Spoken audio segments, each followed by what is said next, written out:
네, 안녕하십니까. 라이브 정책 K2부 모지안입니다. 어제 이재명 대통령이 광주광역시에서 열린 서남권 첨단산업 발전 비전 국민보고회에 참석해 서남권을 대한민국 첨단산업의 새 성장 거점으로 육성하겠다는 비전을 밝혔습니다. 또 이번 프로젝트로 가장 기대를 받은 광주와 전남이 오늘부터 전남 광주 통합특별시로 합쳐졌습니다. 오늘 정책 주요 행보 정주행 시간에서 자세히 이야기 나눠보겠습니다. 한편 사회적 양극화 해결 수단으로 사회연대 경제가 급부상하고 있습니다. 30일 이재명 대통령 주재 국무회의에서 20개 관계부처가 합동으로 사회연대 경제발전 종합계획을 발표했는데요. K정책사용법에서 자세히 살펴보겠습니다.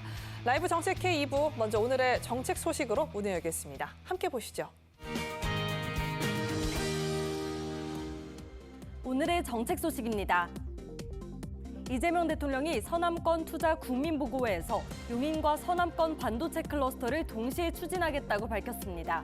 이 대통령은 반도체 특별위원회와 전담팀을 통해 사업 전 과정을 직접 책임지겠다고 말했습니다. 대한민국 최초의 광역행정통합 모델인 전남 광주통합특별시가 공식 출범했습니다. 인구 320만 명 규모의 초광역 메가시티로 정부는 4년간 최대 20조 원의 재정 인센티브를 지원합니다.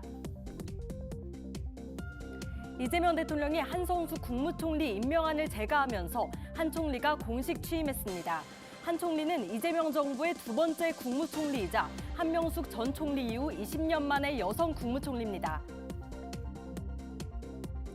이재명 대통령이 사용하지 않는 카드와 멤버십 포인트를 지역화폐로 전환하는 방안을 검토하라고 지시했습니다. 잠자는 포인트를 활용해 소비를 촉진하고 지역 경제에 활력을 불어넣겠다는 구상입니다. 정부가 공공기관 승용차 2부제를 해제합니다. 공영주차장 5부제도 종료되고 공공기관은 자율 5부제로 운영됩니다. 지금까지 오늘의 정책 소식 전해드렸습니다. 네, 오늘의 정책 소식 영상으로 살펴봤습니다. 자, 지금부터는 주요 소식을 사진 한 장과 키워드로 살펴보는 정책 원샷 시간 가져보도록 하겠습니다. 보도부 윤현석 기자 나와 있습니다. 어서 오세요. 네, 안녕하세요. 네, 오늘의 원샷은 어떤 건가요? 네, 제가 준비한 오늘의 원샷 함께 보시겠습니다. 네, 이재명 대통령이 헬기에 있네요. 그렇습니다. 사실 지금 손에 지도를 들고 있는데 그렇습니다. 헬기 타보셨어요? 네, 저는 군생활 때 잠깐 타봤는데 안 좀 보일 것 같은데. 놀랐어요, 사실. 이걸 무서워서. 보면서 네. 무섭기도 하고요. 좀 흔들리기도 많이 흔들리고 소음도 굉장히 심합니다. 네. 그래서 이게 좀 집중을 하기가 굉장히 어려운 상황인데 이렇게 이 대통령 굉장히 밑을 유심히 살펴보는 모습이죠. 네, 바로 이 집중해서? 모습이 네. 서남권 산업단지 후보지 등을 이제 항공시찰하는 모습입니다.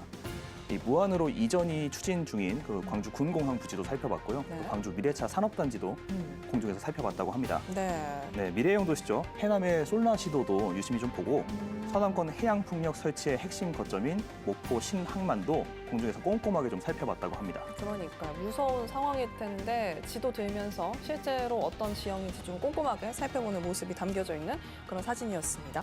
자, 이어서 키워드도 한번 살펴볼까요? 네.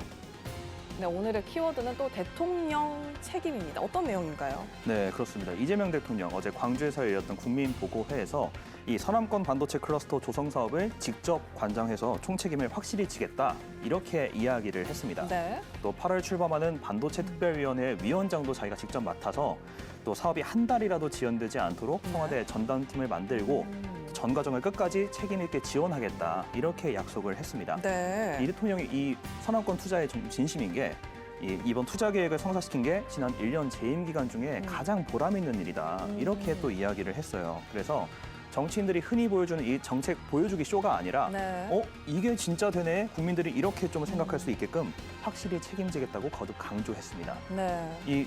내가 책임지겠다, 제가 책임질게요 이렇게 하는 말이 네. 뭐 앵커께서 잘 아시겠지만 입 밖으로 되게 굉장히 쉽지 또 않습니다. 대통령이잖아요. 그렇습니다. 굉장히 또 책임감 있는 말에 또 자세가 무게가 필요한데. 있잖아요. 네. 그런데 이제 제가 책임지겠다 좀 쉽게 하기 어려운 네, 말인데 네, 네, 네. 일에 대해서 좀 자신감도 있어야 되고 또 확신도 있어야 하는 말인데 대통령께서 어쨌든 책임지겠다 이렇게 언급하신 만큼 이 서남권 반도체 클러스터 조성 사업이 좀 성공적으로 마무리되기를 기대를 해보겠습니다. 네, 오늘의 이 키워드와 사진 모두 이 서남권 프로젝트에 대한 대통령의 책임이 굉장히 물씬 느껴지는 그런 자료 화면이었습니다.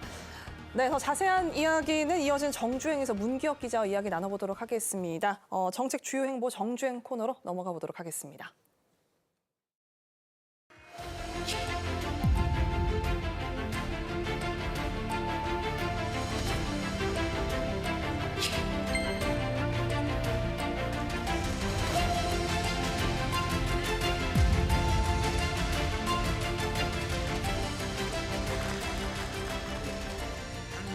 이 슬픈 역사가 또 새로운 기회가 된 측면이 있습니다. 용수, 전력, 용지, 인프라 포함해서 호남 지역, 특히 광주, 전남 지역이 이 문제들을 해결할 수 있는 유일한 지역이 됐습니다. 영남은 지금 인구가 1,330만인가 그러고 이 호남은 지금 현재 500만이 안 된다고 하죠. 해방 이후에는 호남 지역이 인구가 더 많았다고 해요. 왜 그렇게 됐을까? 그건 우리의 아픈 또는 슬픈 축적된 역사의 결과죠. 이제는 조금이라도 교정을 할 수 있게 돼서 참으로 기쁩니다. 우리 이 지역에도 이제 새로운 희망이 생기면 좋겠습니다.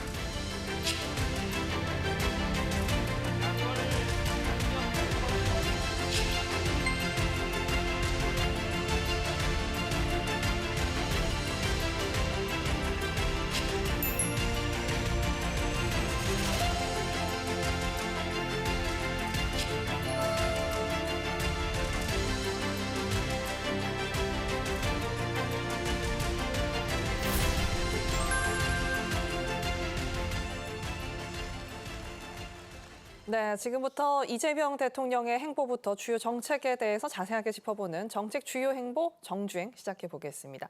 자, 오늘 문기혁 기자와 그리고 손수호 변호사 함께 해보도록 하겠습니다. 안녕하세요. 네, 어서 오세요. 안녕하세요. 네, 반갑습니다. 자, 이번 주에 대한민국 가장 뜨겁게 달구고 있는 소식 중에 하나죠. 이 대한민국 대도약 3대 메가 프로젝트입니다.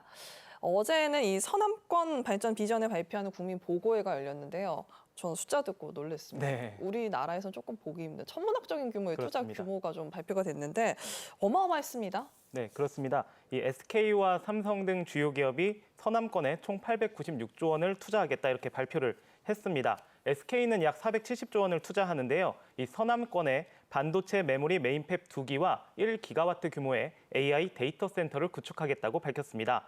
또 삼성은 425조 원을 투자하겠다고 발표했습니다. 서남권의 반도체 메모리 팹 2기와 국가 AI 컴퓨팅 센터 등을 구축하겠다는 계획입니다. 또 반도체 패키징 등 후공정 전문 기업인데요. 엠코는 1조 원을 투자해 광주의 첨단 패키징 팹 공장을 증설하겠다고 밝혔습니다. 네, 저도 이제 관련해서 좀 기사를 좀 찾아보니까 어마어마한 것 같은데 네. 사실 좀 요거들이 좀 낯선 것들이 있었어요. 제가 그 공대를 나와서 영어를 잘 몰라가지고 생성형 AI에게도 좀 물어봤습니다. 네. 이 팹이 계속 나오더라고요. 반도체 팹. 네. 무슨 팹, 데이터 무슨 팹 이렇게 나와서 물어봤더니 제작이나 이제 제조를 의미하는 패브리케이션의 앞글자를 딴 네. 줄임말이더라고요.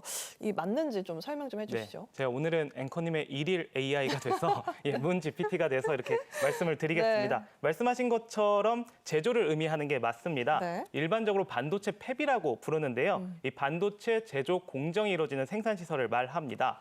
이 반도체 공정은 전공정과 후공정으로 이렇게 나뉘는데요. 이 전공정을 설명해 드리면 웨이퍼라는 얇은 기판 위에 회로를 그리는 작업입니다. 네. 후공정은 이런 웨이퍼를 낮게 칩으로 잘라내서 분리하고 포장하는 작업인데요. 이 전공정이 훨씬 복잡하다고 해요. 네. 그래서 이번에 서남권에 이 전공정을 하는 반도체 팹이 들어서게 되는 겁니다. 네, AI가 좀 제대로 된 답을 알려줬네요. 그러니까 쉽게 생각하면 이 서남권에 반도체 메모리 공장이 들어선다고 할 수 그렇습니다. 있겠네요.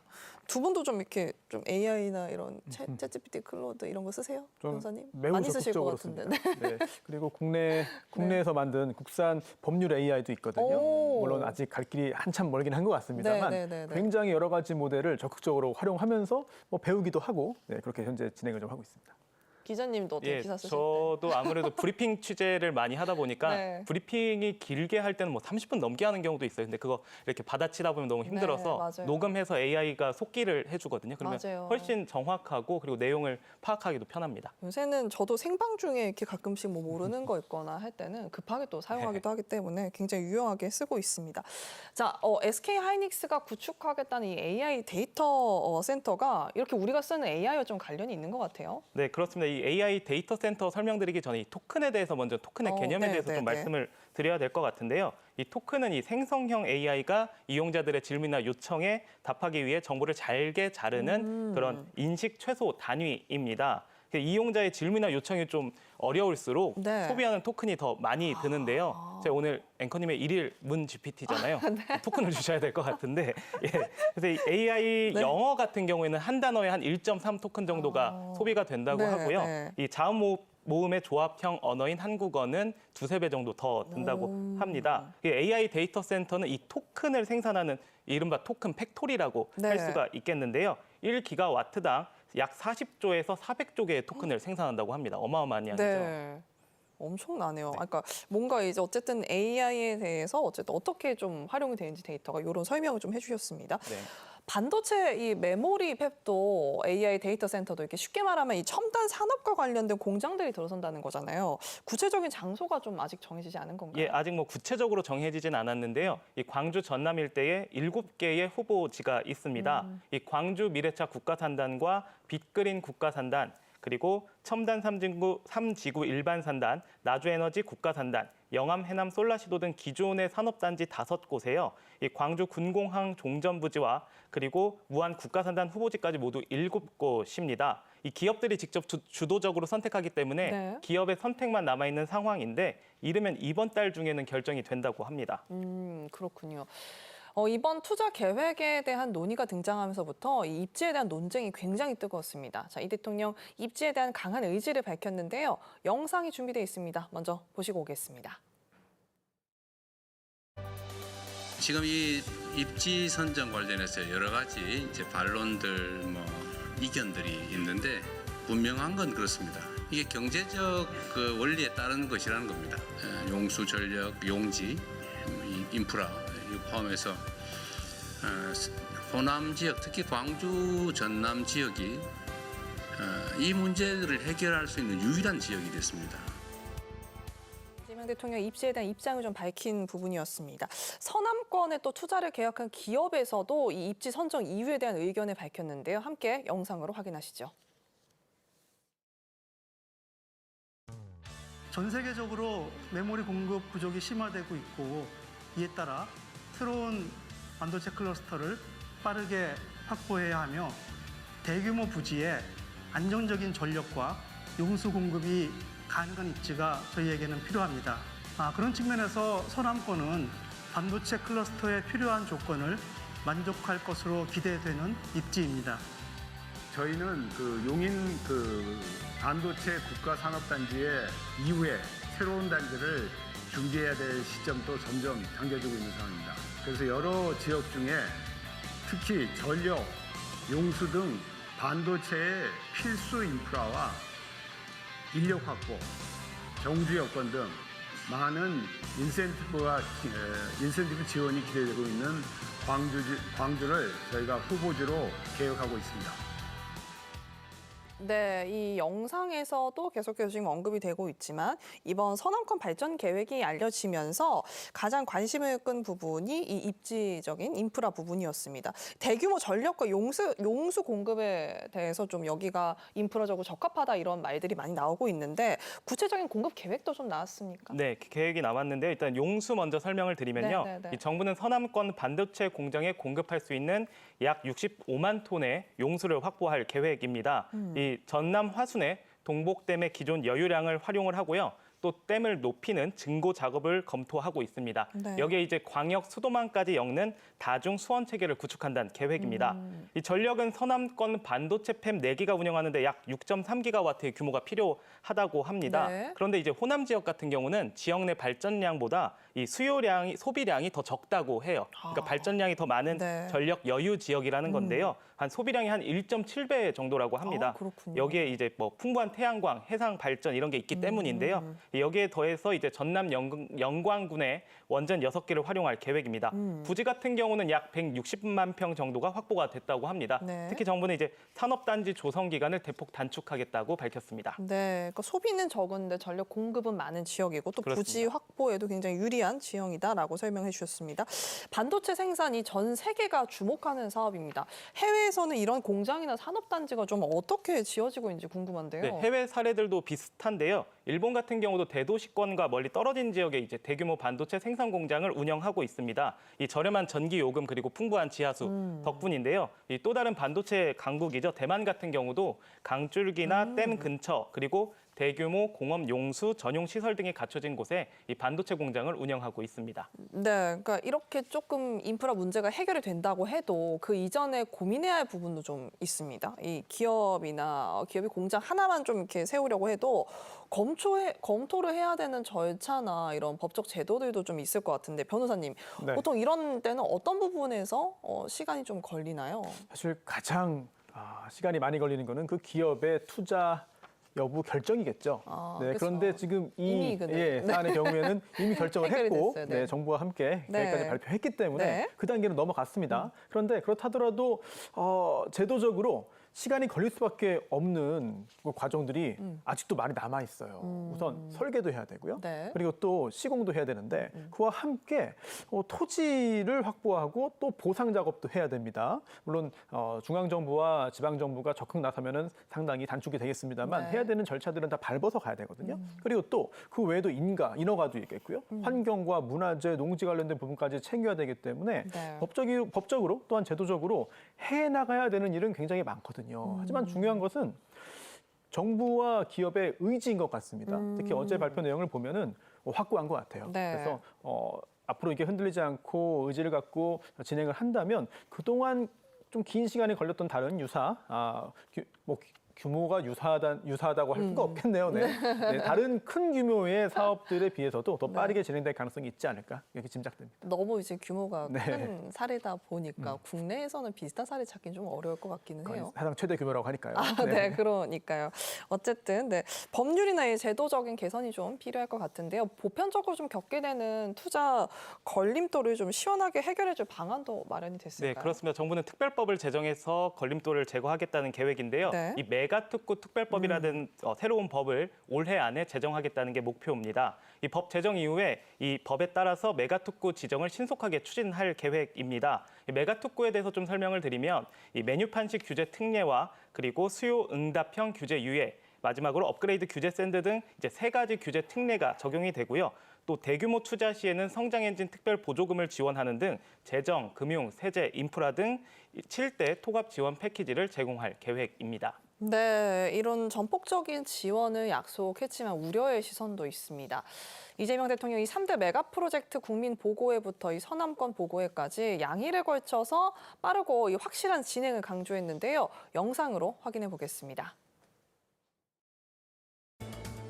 우리 정부는 정책 그리고 법을 새로 정비하는 일부터 획기적인 변화를 설계하는 일까지 필요한 어떤 혁신도 마다하지 않을 것입니다.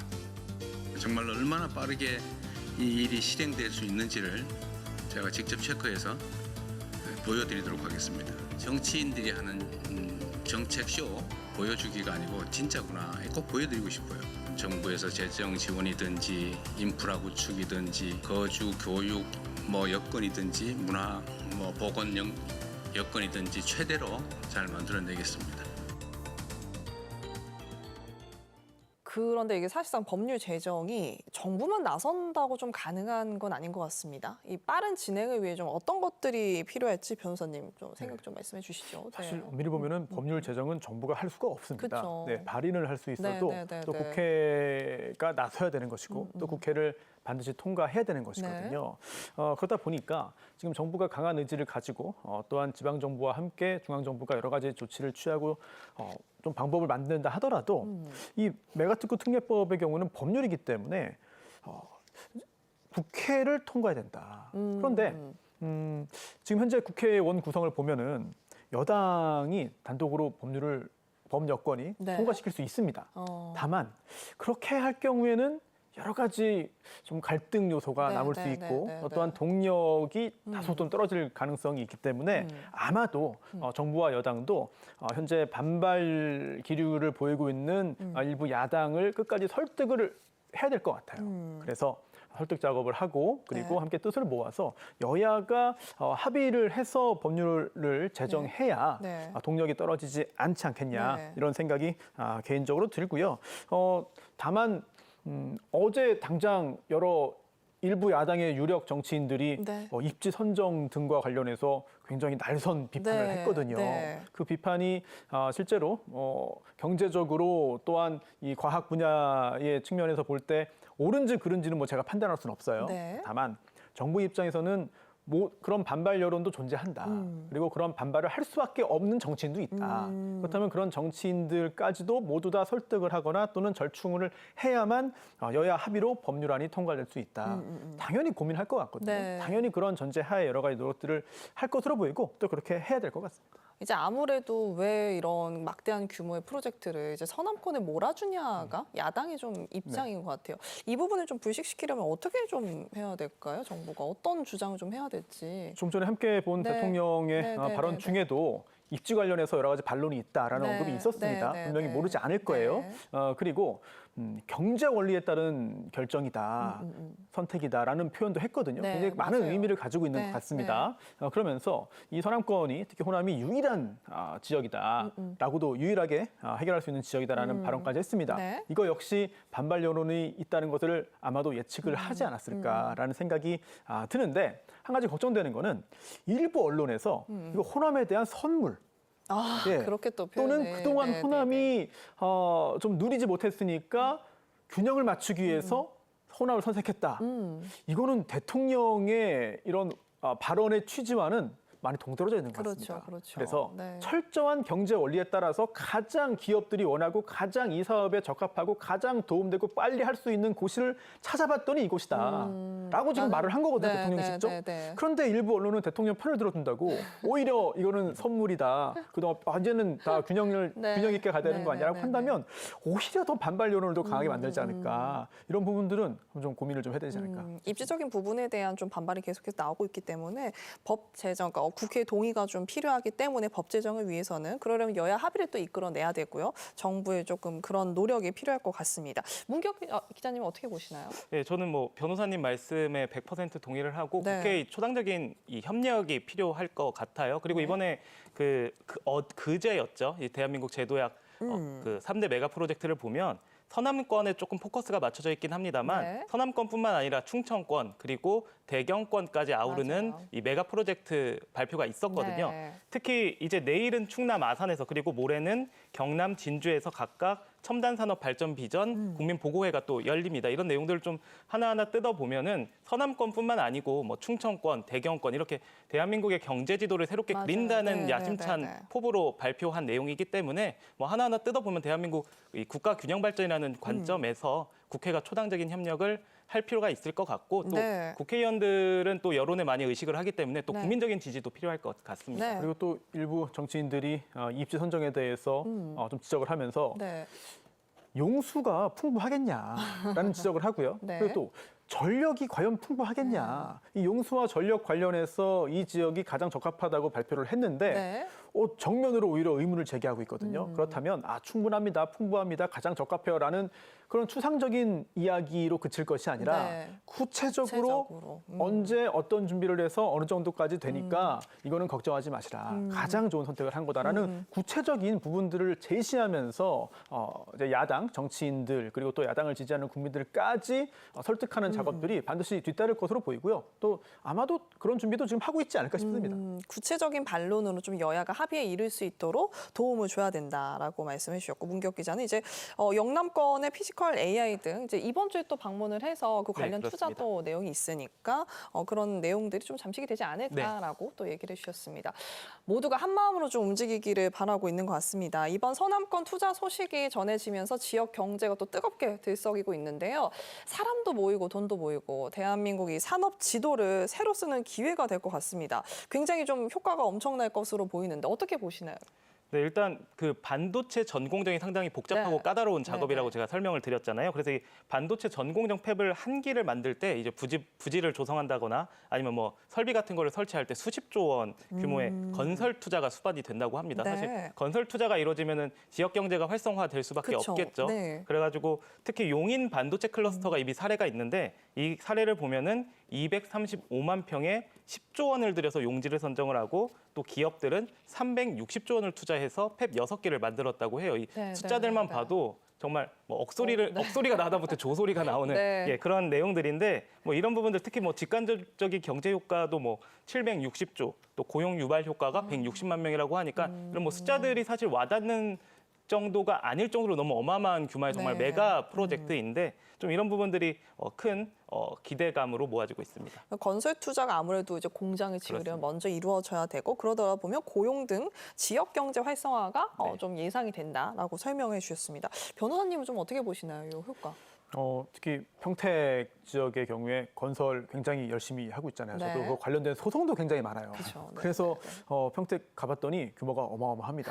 그리고 또 영상을 통해서도 많은 분들 접하셨을 거예요.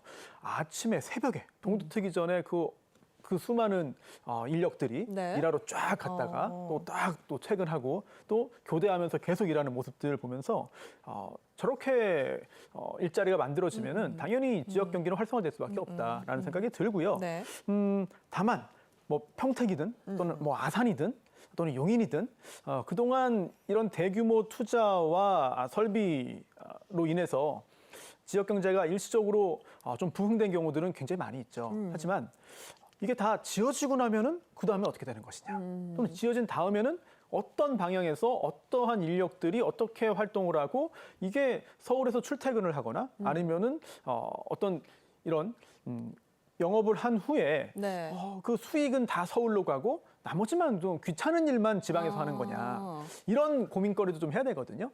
뭐 대규모의 자본이 투입돼서 큰 새로운 사업을 하는 것이기 때문에 해당 지역에 오래오래 그러한 이익이 남아서 계속 선순환될 수 있는 그런 고민까지도 해야 될 것 같습니다. 저 궁금한 게 있는 게 변호사님께서 만약에 여기에 네. 이제 메가 프로젝트가 이제 조성이 돼서 그쪽에 굉장히 이제 법률적인 그런 게 많이 생겨요. 네. 그래서 사무소를 지어야 돼요. 내려가서 이제 일하셔야 돼요. 네. 가실 의향이 있으신가요? 이게 현실적인 부분과 또 방송에서 말씀드려야 되는 부분이 다를 것 같은데 우선 현실적인 부분을 말씀드리면은요. 전자소송이라는 게 있습니다. 전자소송이요. 네. 그래서 그 해당 지역의 법정에 가지 않고도 할 수 있다라는 부분이 있고요. 다만 두 번째는 현장에서 직접 이 분쟁의 당사자들을 만나서 얘기하거나 또는 어떤 새로운 사업을 하는 그런 구성 단계를 함께 몸으로 느껴야 실질적으로 더 큰 도움을 줄 수가 있거든요. 제가 사업하는 입장에서 그런 수요가 있고 또한 그런 수요가 현실적으로 보인다면은 투자는 충분히 할 수 있지 않냐 그런 생각도 기자님은요? 만약에 이렇게 서남권에 이런 이제 대형 이제 프로젝트가 돼서 이제 회사도 이제 이직을 해야 되고 이제 서울에 있다가 가야 되고 하면 가실 의향이 있으신가요? 뭐 저는 뭐 의향이 있습니다. 네, 뭐 네, 물론 네. 뭐 지금도 사실 전국을 돌아다니면서 취재를 하고 있기 때문에 일단 뭐 이동 거리에 대한 부담은 없고요. 네. 물론 당연히 좋은 일자리가 생기면은 뭐 그쪽으로 자연스럽게 특히 그쵸. 청년층들이 많이 몰리지 않을까. 막 저 같은 경우는 사실은 이미 기혼자여서 네. 이동하기가 좀 조심스러운데 제가 일단 거기에 국제학교 들어올 수도 있잖아요. 예, 그런 부분도 있을 수도 있고 네. 일단 아내의 재가를 먼저 받아야 되기 때문에 제가 뭐 선택할 수 있는 제가 최종 결재권자가 아니기 때문에 네. 조심스럽습니다만 뭐 저는 뭐 충분히 갈만하다고 봅니다. 저 같은 경우는 저도 서울에서 근무를 하다가 세종이 이제 네. 또 이제 신도시가 됐잖아요. 이제 근무 때문에 내려가 본 경험이 있는데 그렇게 또 이런 입지적인 부분, 이제 회사적인 부분이 이제 들어와서 대도시가 또 형성이 되면 인프라가 구축이 네. 되니까 살기 너무 좋더라고요. 맞습니다. 세종시가 아무래도 제일 젊은 도시잖아요. 네, 그러니까 그래서 아마 이제 이제 서남권들도 이제 그렇습니다. 그렇게 변하게 되면 젊은이들도 살기 좋다라고 인식을 가지면서 많이들 내려가지 않을까라는 그런 또 기대감이 또 생깁니다. 그뿐만 아니라 네. 이 공장이 이렇게 크게 지어지면은 외국에서도 그러니까요, 올 수밖에 외국인들도. 없어요. 네. 이렇게 큰 규모로 증설하는 이유가 결국은 반도체 수요가 있기 때문에 외국에서 서로 사겠다고 오는 거거든요. 네. 그렇다면 공장 지어질 때부터 와가지고 여러 가지 소재 부품 장비 관련된 기업들도 영업도 해야 되고 그리고 또 그걸 또 사가기도 해야 되고 굉장히 북적북적한 그런 상황이 벌어질 수 있다. 네. 굉장히 좀 벌써부터 기대가 됩니다. 그러니까요. 이제 경제적인 그런 효과가 이제 그 파급 효과가 좀 커지지 않을까라는 생각이 듭니다. 자, 한편 이번 프로젝트로 가장 기대를 받은 광주와 전남이 오늘부터 이 전남 광주 통합특별시로 합쳐졌습니다. 이 통합특별시 전국 최초인데 뭐가 좀 달라지는 건가요? 네, 그렇습니다. 오늘 7월 1일자로 공식 출범을 네. 한 건데요. 대한민국 최초의 통합특별시입니다. 네. 이 전남 광주 통합특별시 좀 이름이 긴데 네. 그만큼이나 특별합니다. 예. 이 정부가 연간 최대 5조 원씩 4년간 최대 20조 원의 재정 지원을 한다고 하는데요. 특히 이번 그 반도체 투자라든지 여러 가지 AI 투자와 맞물려서 또 전남권에서는 이 전남 광주 통합특별시에서는 이 재정 지원을 그쪽 산업으로 첨단 산업에 대규모 투자하겠다고 또 밝히기도 했습니다. 네. 그리고 또 서울특별시에 준하는 위상이 부여가 되는데요. 이 서울시장의 특별한 권한 혹시 앵커님 아시는 게 있으십니까? 서울특별시의 권한 뭐가 시장의 있을까요? 권한이요. 시장의 권한 네. 뭐가 있을까요? 국무회의에 참석할 수가 아. 있습니다. 이 국무회의라는 게 말 그대로 대통령 주재로 네, 또는 총리 네. 주재로 국정을 논하는 자리잖아요. 근데 이제 서울시장이 참석할 수가 있으면 좋은 게 이 서울시의 지역 현안을 대통령에게 바로 보고할 또는 수 있죠. 부처 장관들에게 네. 바로 건의하고 또 현장에서 토론할 수 있고 결정할 수도 있거든요. 근데 이제 전남 광주 통합특별시장이 국무회의에 참석하는 이제 자격을 갖추게 되고요. 또 뿐만 아니라 이제 부시장도 4명이나 되고 또 차관급으로 격상이 되는데 이 부시장이 차관급이라고 하면 부처 차관들과 동등하게 이런 그 지역 현안에 대해서 논의하고 네. 또 요구를 할 수 있지 않겠습니까? 이런 부분에서 크게 달라지고요. 일단 당장 또 큰 변화가 있는데 인구가 일단 320만 명으로 늘어났습니다.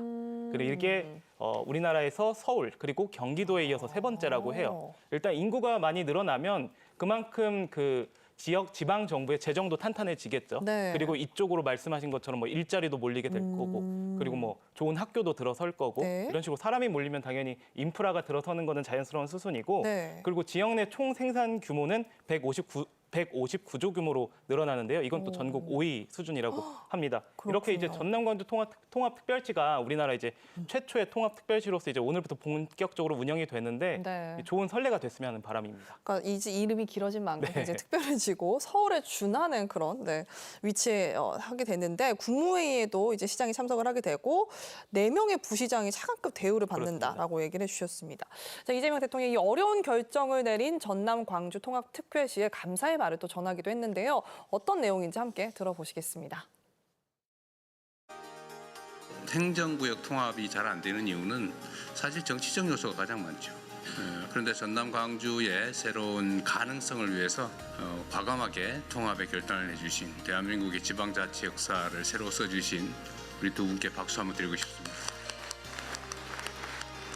이번 이 투자 결정을 이끌어낸 주요 동인이 됐습니다.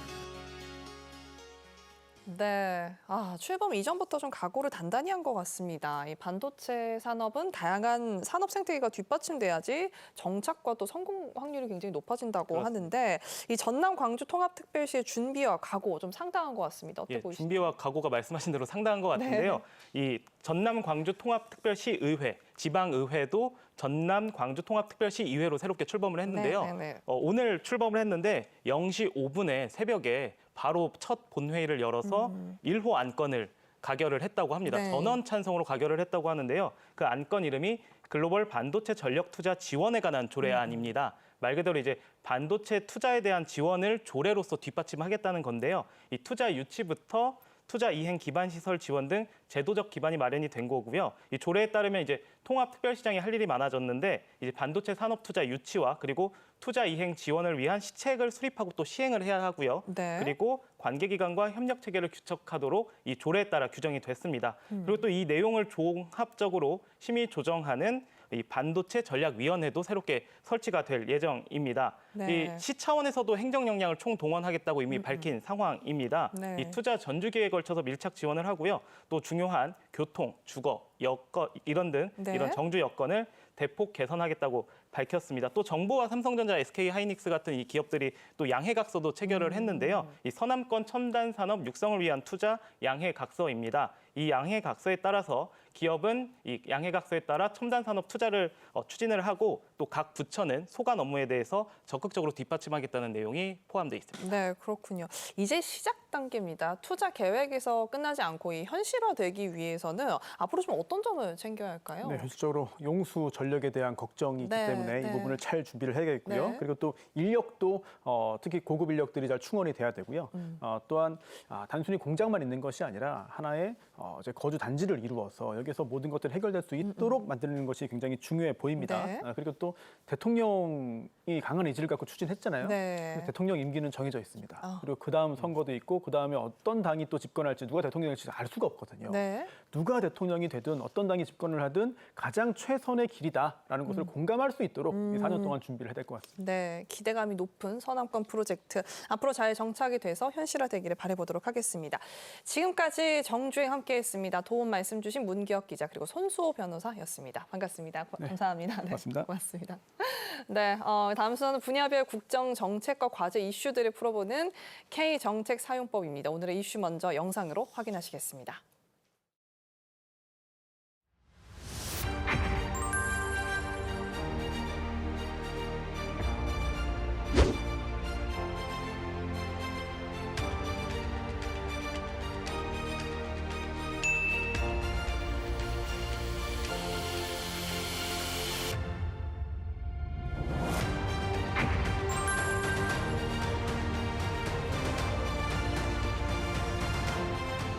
이번에 제가 이태리하고 그 양자 정상회담을 하면서 어쨌든 이태리의 협동조합 사회연대 경제 분야를 서로 협력하기로 MOU 작성했고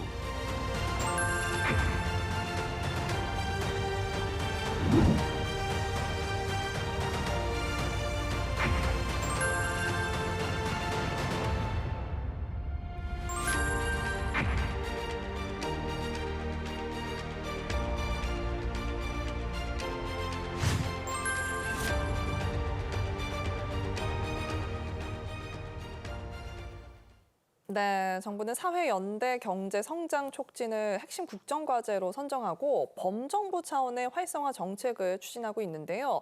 어제였죠. 20개 관계부처가 사회연대 발전 종합 계획을 마련했습니다. 관련 내용 자세하게 짚어보겠습니다. 이인철 참 좋은 경제연구소장과 함께하도록 하겠습니다. 어서 오세요, 소장님. 네. 6월 30일 어제였죠. 이 대통령 주재 이제 국무회의에서 20개 관계부처가 합동으로 마련한 사회연대 경제 발전 종합계획을 발표했습니다. 일단 먼저 사회연대 경제 너무 어려워요, 소장님. 개념부터 한번 짚어볼까요? 맞습니다. 네. 우리가 이제 협동조합이라는 얘기 들어보셨을 거예요. 네. 사회연대 경제조합의 한 일종의 이제 파트가 바로 이제 협동조합인데요. 네. 아마 우리가 잘 알고 있는 뭐 세계적으로 유명한 선키스트 그리고 뭐 지금 그 프로축구 중에서는 FC 바르셀로나 이런 기업들이 사회적 네. 기업이거든요.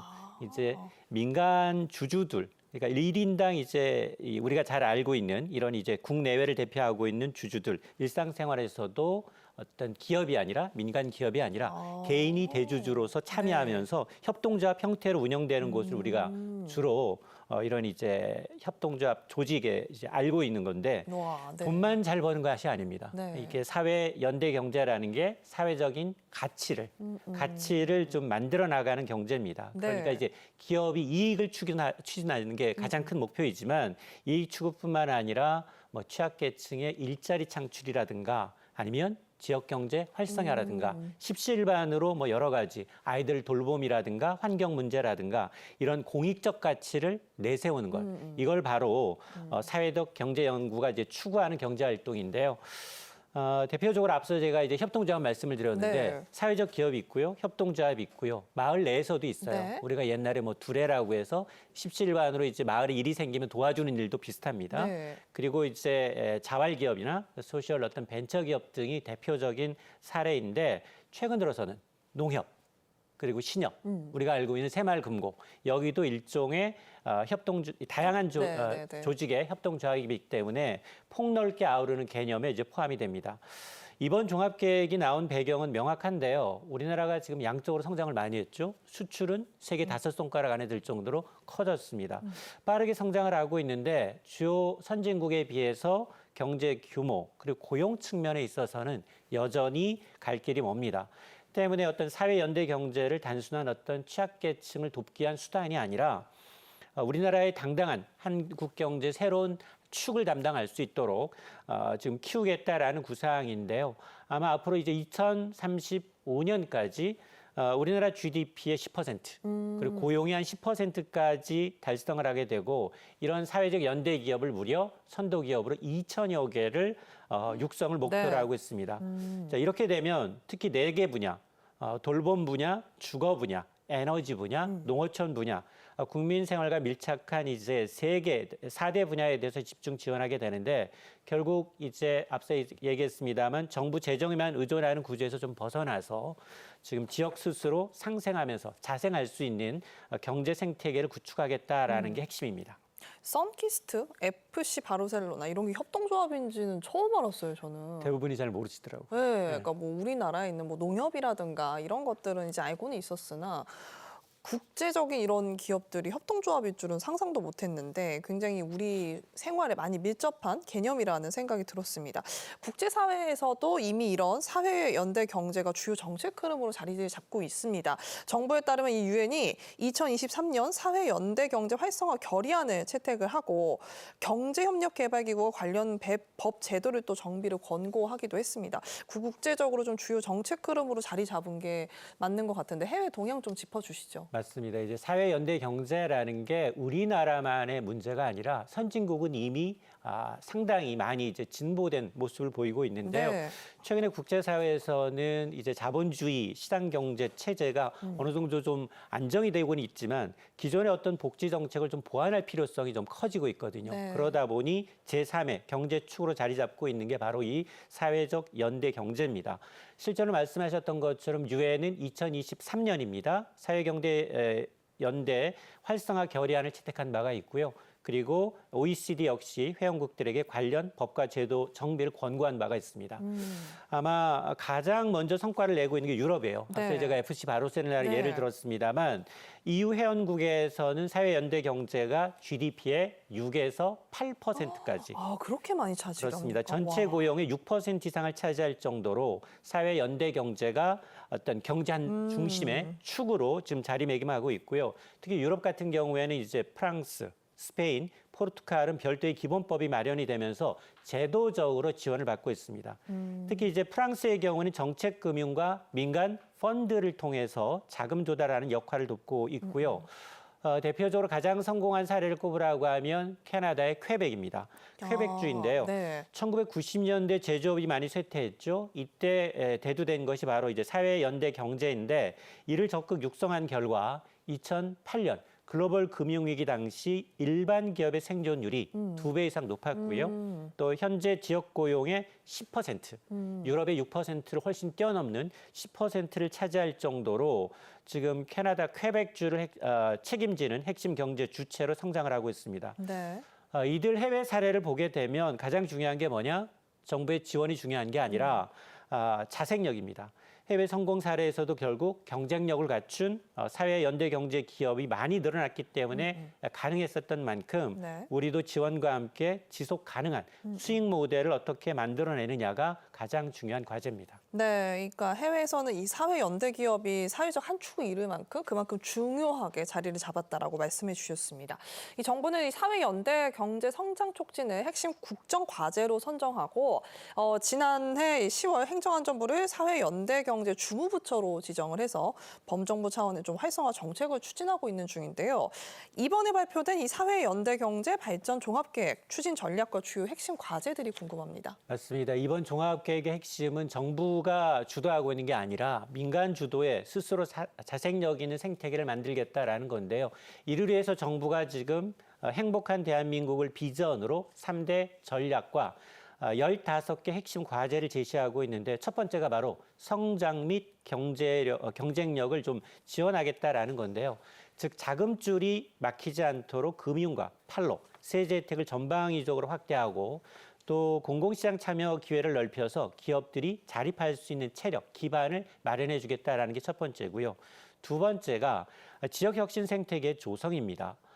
급속한 인구 감소와 더불어서 저출생으로 인해서 이 붕괴 위험에 처한 돌봄 문제, 주거 문제, 에너지 문제, 농어촌과 같은 국민 생활과 밀접한 공공 서비스 분야에 대해서 이런 사회연대 경제 조직을 적극적으로 투입을 해서 지역 문제를 스스로 해결할 수 있도록 유도하겠다라는 거고요. 네. 세 번째가 제도 및 인프라의 혁신입니다. 이 민간 투자와 더불어서 금융과 상호 협력 등이 좀 물 흐르듯 선순환이 될 수 있도록 법적 기반과 인프라를 비옥한 토양으로 좀 다지는 작업이 좀 필요하다라는 얘기인데요. 네. 앞서 제가 이제 이를 통해서 사회적 연대 경제를 규모를 2035년까지 GDP의 10% 네. 그리고 전체 고용의 10%까지 각각 끌어올리겠다라는 목표를 세워놓고 있다라고 말씀을 드렸는데. 네. 이런 이제 마중물 역할, 정부는 즉 마중물 역할을 하게 되고 또 민간의 경쟁력과 수익성을 바탕으로 성장하는 선순환의 구조를 만든다라는 게 아마 이번 종합계획의 가장 중요한 핵심입니다. 와, GDP 10%까지 목표를 하고 있다고 하니 그런 기업들을 좀 많이 육성하는 게 중요할 것 같습니다. 쭉 이번 계획에 대해 설명을 해주셨는데 첫 번째 축은 이 사회 연대 경제 조직이 지속 가능한 기업으로 성장할 수 있게 금융과 판로 그리고 세제 부담을 낮추는 데 있을 것 같습니다. 이런 지속 가능한 성장을 위해 금융 지원 확대한다고 하는데 어떤 내용인지 궁금합니다. 맞습니다. 사회 연대 경제가 이제 정부의 지원이 아니라 민간 스스로입니다. 네. 보조금보다는 금융의 생태계를 어떻게 만들 것이냐가 핵심인데요. 그래서 사회 연대 경제 기업들이 가장 어려운 분야가 뭐냐? 바로 그 자금이기 때문에 자금 조달 면에서 정부는 창업에서부터 성장에 이르기까지 필요한 금융 지원 체계만을 구축하는 것, 핵심만을 이제 기반을 좀 깔아주는 겁니다. 우선 정부가 지금 하고 있는 기본적인 걸 좀 보게 되면 미소 금융 지원이라고 해서 어려운 분들 연간 60억 원에서 최대 한 150억 원까지 늘리고 있고요. 또 신용보증기금의 보증 규모도 2030년까지 3,500억 원 수준으로 확대하기로 했습니다. 네. 여기에다가 사회적 가치를 창출하는 이런 기업에 대해서는 임팩트 펀드 투자를 더 확대하기로 했는데요. 여기다 민간 참여가 더 중요합니다. 민간 참여의 경우에는 은행권입니다. 앞으로 3년 동안 사회 연대 경제 대출을 무려 4조 3천억 원대 규모로 확대하고요. 네. 여기다 새마을금고, 신협과 같은 대출과 출자를 늘려서 민간 금융의 역할을 더 키운다라는 겁니다. 네. 다만 이제 중요한 건 뭐냐? 돈을 당연히 이제 빌려주는 것보다 더 중요한 게 뭐냐? 경쟁력을 어떻게 이제 높이느냐 네. 이거거든요. 그래서 자금 지원은 성장의 출발점일 뿐 결국은 사업 모델에서 시장에서 좀 통하고 안정적인 수익을 낼 수 있도록 지속 가능한 기업을 만드는 게 핵심입니다. 네. 또 이 창업 지원을 강화하고요. 또 공공 민간 시장 진출 확대와 함께 세제 및 공유재산 지원도 확대하기로 했는데 어떻게 추진될지 궁금합니다. 맞습니다. 지금 뭐 어쨌든 이번 대책이 사회적 경제, 연대 경제 기업의 뭐 창업에서부터 성장 그리고 이제 판로 확보까지 전 과정을 지원하는 데 이제 초점을 맞추고 있는데요. 어쨌든 우선 창업을 보게 되면 창업 3년 이내 기업을 위한 전용 트랙을 신설을 해서 최대 1억 원까지입니다. 사업 자금을 대주고요. 시제품 제작부터 투자 유치, 컨설팅까지 원스톱으로 지원을 하게 됩니다. 또 성장 가능성이 높은 지역은 별도로 선발해서 수출과 판로 개척까지 집중 육성한다라는 계획이고요. 네. 특히나 이제 이 중소기업, 이 민간 기업의 경우에는 이제 판로가 중요한데 공공기관이 이제 민간의 서비스를 위탁할 때 사회연대 경제조직도 우선 고려하도록 하고 있고요. 기본법 시행 이후에는 공공 부분의 의무 구매 제도도 도입할 예정입니다. 이렇게 되면 뭐 공공구매에서 입찰보증금을 면제한다는 식으로 공공 시장의 진입 장벽을 좀 낮춰줄 수 있고요. 네. 또 하나가 이제 세제 혜택 부분인데요. 기존의 사회적 기업뿐만 아니라 사회적 협동조합이나 마을 기업까지 취득세, 재산세 감면을 추진하게 되고요. 네. 또 국유 재산, 공유 재산 사용료와 대부료까지도 추가로 낮춰서 운영의 부담을 낮춰주는 것이 포함이 되어 있습니다. 네. 그래서 단순히 돈을 빌려주는 것 이외에 기업 자체 고유의 경쟁력을 키우는 것이 가장 큰 핵심입니다. 네, 그러니까 이 돈을 빌려주는 것 못지않게 자생적으로 좀 운영을 할 수 있도록 도와주는 그런 것들도 좀 많이 마련이 되어 있는 것 같습니다. 정부는 이번 이 금융과 판로 지원을 바탕으로 지역 기반의 사회 연대 경제 생태계를 구축하겠다는 전략도 세웠습니다. 혁신 혁신 모델 발굴이랑 청년 인재 양성 그리고 국민 참여 확대까지 좀 추진한다고요. 맞습니다. 단순히 어떤 이번 계획이 기업을 지원하는 데 그치지 않고 지역에서 사회연대 경제를 좀 생태계를 어떻게 좀 조성하느냐에 초점이 맞춰져 있는데요. 네. 가장 크게 주목받고 있는 게 지역입니다. 지역의 혁신 모델을 어떻게 만들 것인가인데요. 예를 들어서 충남 아산에는 로컬 푸드를 그리고 사회 경제 연자 조직을 해서 뭐 어르신들의 통합 급식을 제공한다든가 돌봄 서비스를 좀 제공하는 방안을 검토하고 있고요. 또 제주의 경우에는 잉여 수산물, 농수산물을 활용해서 미식관광 모델을 육성하는 등 지역 특성에 맞는 성공 사례를 발굴해서 이걸 전국적으로 확산하는 게 목표고요. 또 하나는 청년 인재 양성입니다. 네. 대학 교육과 창업 프로그램을 확대하게 되고요. 올해부터는 미취업 청년 한 2,500여 명에게 사회연대 경제 기업에서 일과 경험을 쌓을 수 있는 기회를 제공해서 취업과 창업으로 이어질 수 있도록 지원하겠다라는 게 큰 핵심이고요. 또 국민들의 참여 기회도 넓어집니다. 학교 교육과 이제 평생 교육, 뭐 박람회라든가 국제 컨퍼런스를 통해서 사회연대 경제를 직접적으로 체험하고 이해할 수 있는 기회를 좀 늘린다라는 게 핵심입니다. 네, 이와 함께 이 사회연대 경제 기본법 제정이 추진이 준비되어 있습니다. 부처별로 좀 흩어진 정책을 관리하는 체계도 구축하기로 했는데 사회연대 경제 기본법 주요 내용도 궁금하고요. 앞으로 이 정책이 사회연대 경제 정책과 데이터를 좀 어떤 방식으로 관리하게 될지 궁금합니다. 맞습니다. 사회연대 경제 기본법이라는 게 핵심은 뭐냐? 새로운 어떤 이제 지원 사업을 만드는 게 아니라 기존에 있던 부서별로 좀 흩어져 있던 여러 가지 이제 정책을 하나로 묶는 이른바 이제 컨트롤 타워를 만드는 것인데요. 지금까지 보게 되면 사회적 기업은 누가 주체냐? 바로 고용노동부가 주체고요. 그리고 협동조합은 기획재정부입니다. 여기에다가 마을기업은 행정안전부처럼 각각 다른 부처가 관리를 하다 보니까 정책이 좀 중복되거나 그러니까요. 네. 또 연계가 좀 부족하다라는 지적이 있어 왔습니다. 그런데 이제 기본법이 시행되게 되면 앞으로 중앙정부와 지방정부가 5년 단위로 기본계획과 연간 시행계획을 수립하게 되고요. 또 대통령 직속으로 소속위원회, 정책센터를 중심으로 해서 범정부 차원의 통합 이제 추진 체계를 갖추게 되는데요. 이렇게 부처마다 따로 관리하던 이제 기업의 현황이라든가 지원 실적, 통합 데이터를 하나의 플랫폼에서 관리를 하게 되면 정책 효과를 객관적으로 평가할 수 있게 됩니다. 다만 제도만 갖춘다고 해서 성공하는 건 아닌데요.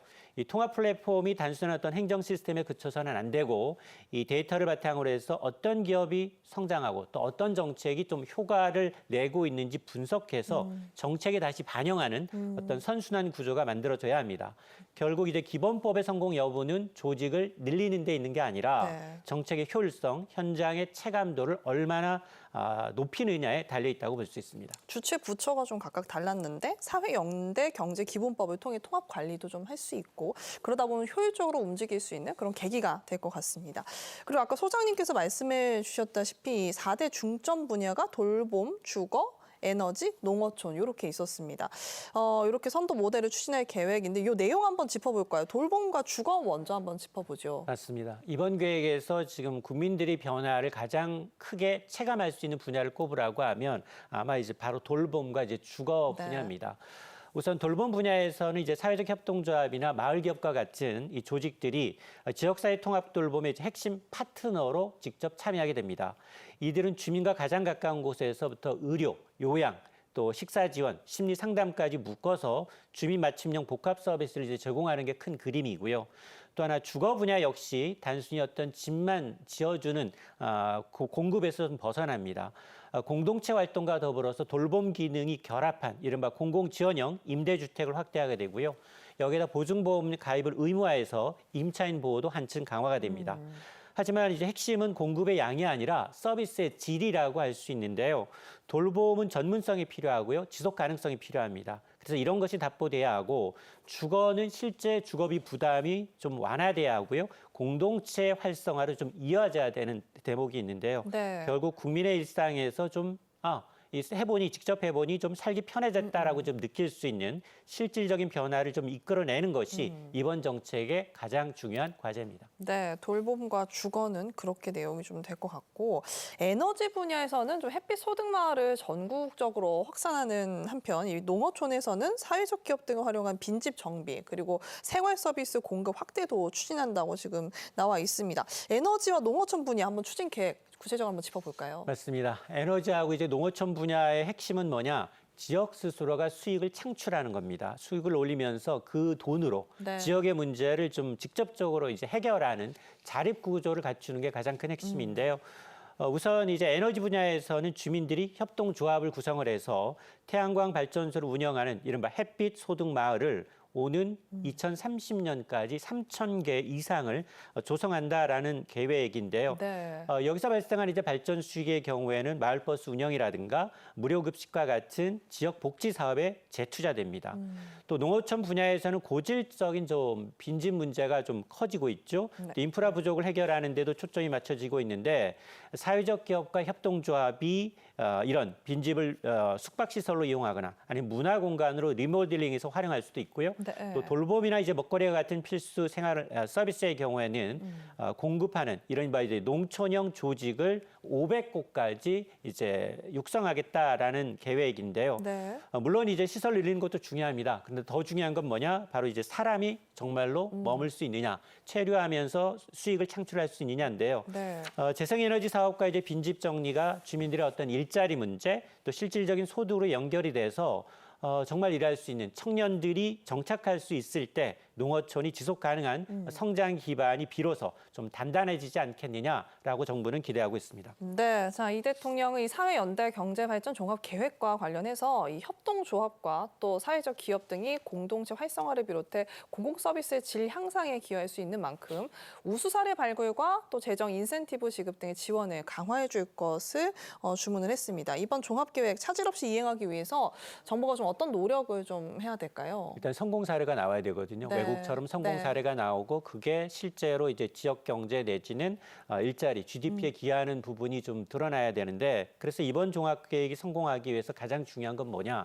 바로 지원보다는 성과입니다.